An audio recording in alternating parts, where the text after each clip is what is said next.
Thank you. जय Hind. Thank you. ధన్యవాదం माननीय श्री चंदन चौहान जी। धन्यवाद सभापति महोदय, आपने रेलवे के अनुदानों की मांगों पर अपना बोलने का मौका दिया।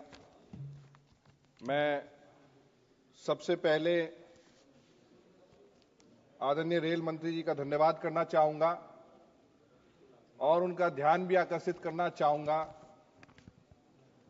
आदरणीय अश्नवी वैष्णव जी, जिनके नाम का मतलब ही चमकता सितारा है, और ऐसे ही हमारे मंत्री बैठे हैं रवनीत जी, जिनके नाम का मतलब ही जिसकी नैतिकता सूर्य की तरह हो, ऐसे हमारे दोनों यहां मंत्री बैठे हैं। आदरणीय प्रधानमंत्री जी का जो संकल्प है विकसित भारत का, उसके माथे के तिलक के रूप में उस सितारे की चमक आदरणीय मंत्री जी दोनों हमारी मेहनत के साथ, अगर ये कहना गलत नहीं होगा कि अब तक के सबसे बड़े बजट में से एक जो 2.65 लाख करोड़ का है, उसे लाके कहीं ना कहीं रेलवे और भारत की रेलवे के साथ न्याय करने का काम अगर किया तो हमारे आदरणीय रेल मंत्री जी ने किया। मान्यवर, आदरणीय प्रधानमंत्री जी को विजन को बढ़ाते हुए मुझे कोई कहने में गुरेज नहीं है। बहुत से देश ऐसे देश हैं जिनकी रेलवे ने ही उनकी पहचान बनाने का काम किया। ऐसा देश है जो स्विट्जरलैंड, जिसे स्विट्जरलैंड बनाने का काम उनकी रेलवे ने करने का काम किया। आज भारत में पिछले 10 वर्षों में लगभग 4000 किलोमीटर रेलवे लाइन प्रतिवर्ष बिछाई जा रही।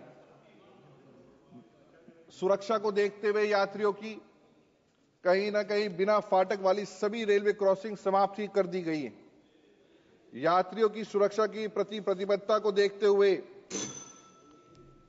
अच्छा एक सीधा धन्यवाद। सीधा मान्यवर, क्योंकि समय की बाध्यता को देखते हुए, क्योंकि लगभग 10:30-11 बज रहे हैं, सुबह से सब बैठे हुए हैं। अश्नवी वैष्णव जी, ऐसा कोई मुद्दा नहीं है मेरी लोकसभा का जो ना जानते हो, और उन्हें पूरी जानकारी है। बिजनौर के लोग उनकी तरफ निगाह लगाए बैठे हैं।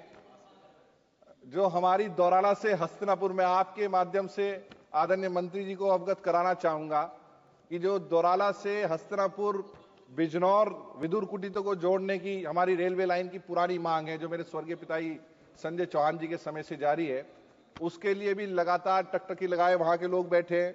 और उन्होंने विशेष तौर पे जो हमारा रोहाना कला में दिल्ली अंबाला, साबरमती ऋषिकेश और दिल्ली हरिद्वार का ठहराव होना जरूरी है, और जहां चांदपुर नगीना रोड पे रेलवे क्रॉसिंग के साथ साथ हमारी पुरकाई विधानसभा बेहड़ी गांव की जो है रेलवे क्रॉसिंग है, और जितने बिजनौर बाईपास की हमारी रेलवे क्रॉसिंग्स हैं, उन पे कहीं ना कहीं फ्लाईओवर या अंडर पासिस की हमें आवश्यकता है। मान्यवर, ज्यादा समय नहीं लूंगा, 30 सेकंड में अपना विषय खत्म करना चाहता हूं। एक मांग जो पूर्व में ही माननीय मंत्री जी को अवगत कराई थी कि एक न्यू एक्सप्रेस ट्रेन की हमें आवश्यकता है बिजनौर में, क्योंकि जो ट्रेन है उसके टाइमिंग सही नहीं है, तो रात को है, देर रात्रि है। कोटद्वार से नजीबाबाद और किरतपुर, बिजनौर, हल्दौर, चांदपुर होते हुए गजरौला जंक्शन से दिल्ली रेलवे लाइन की हमारे क्षेत्र की पुरानी मांग है। वह उम्मीद है आदरणीय मंत्री जी के समय में, जो कोरोना काल में जितनी हमारी चंदक रेलवे स्टेशन पर और सहारनपुर से लखनऊ जोड़ने वाली जो रेलवे लाइंस हैं, जो हमारी ट्रेन हैं, उनको जल्द से जल्द सुचारू रूप से हमें जो है न्याय मिलने का काम होगा। अंत में दिव्यांग यात्रियों के लिए और वरिष्ठ नागरिकों के लिए इस प्रावधान जो किए गए हैं, मैं पूरी उम्मीद है पूरे सदन की भावना माननीय मंत्री जी और अपने लोगों के साथ है। हमें आशा है इन सभी अनुदानों पे, हमारी मांगों पे धन्यवाद माननीय मंत्री जी का जो है संज्ञान लेने का काम करेंगे। धन्यवाद। सुश्री और सुधा जी।